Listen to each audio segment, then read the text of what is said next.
Last night's game was ugly. Last night's game had a lot of the same issues that I talked about on Monday's show. A bad look with the final possession. Ultimately, the Sixers were lucky that Kelly Oubre was able to rebound an Edwards missed three-pointer. He goes up, he skies up, he immediately puts it back. Great play by Kelly Oubre.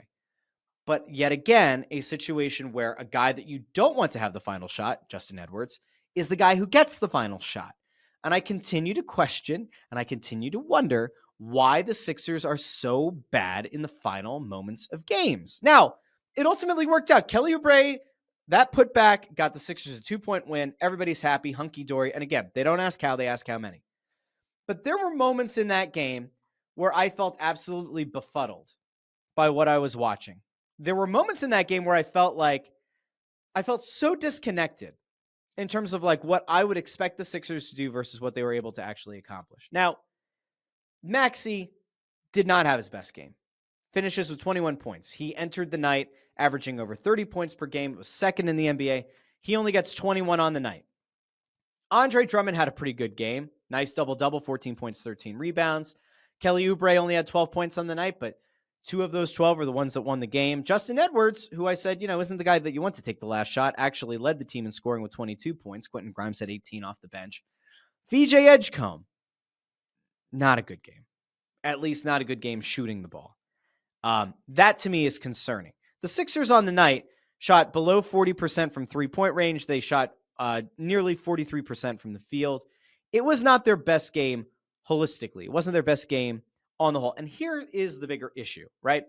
So for all the people who like to go out of their way to say the Sixers are a better team without Joel Embiid, last night's game was being played against a Boston team that has largely underwhelmed this season, a Boston team that is still without Jason Tatum, a Boston team that entered the game under 500 and finished the game under 500. This is not a world beater squad. This is not a team that I really do view right now as being one that's going to be in position to get a top 4 seed in the East. I think that Boston will probably be able to figure it out enough to be a playoff team, and maybe they get Tatum back and they give a high seed a real scare in the first round. But like, this Boston team isn't great, but they also don't suck. And this Sixers team had a really, really hard time with the Celtics. But here's your big issue. What's the number one thing that we know about the Sixers team this season? It doesn't matter who's in the lineup. They are the worst team in the league point differential-wise in the third quarter. And it continued again. It continued again on Tuesday night. The Sixers had a lead at halftime, I think, right? It was 41, was 51 to 41, 10-point lead. Third quarter came around.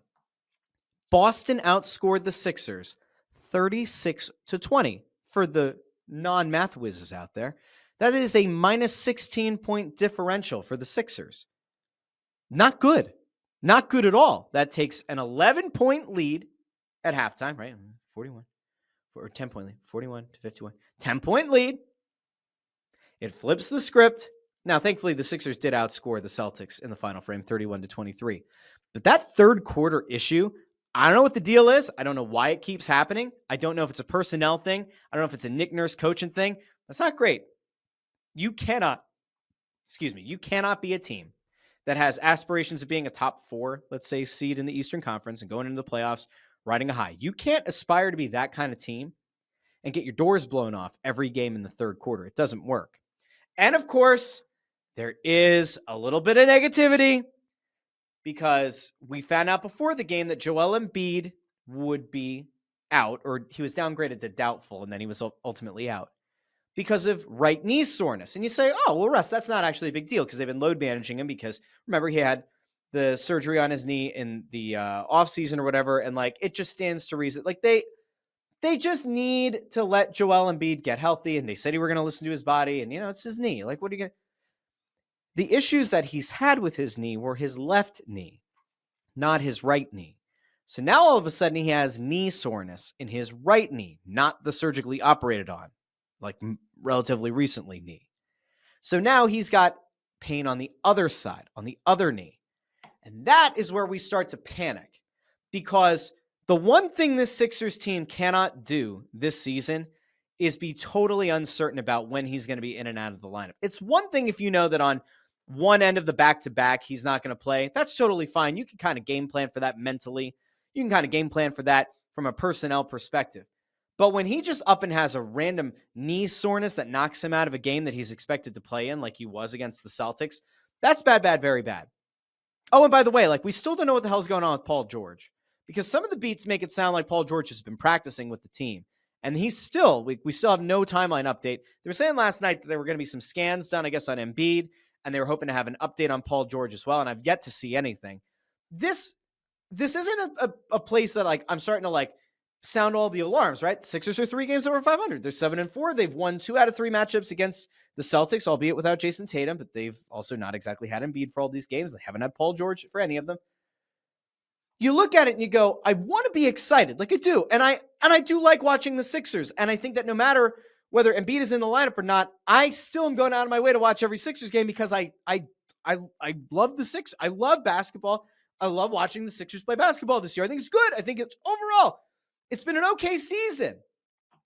But man, the uncertainty, that's the problem. The uncertainty around Embiid, that is like a big issue. VJ Edgecombe coming back to earth, being a rookie, kind of hitting an early rookie wall, sort of to be expected.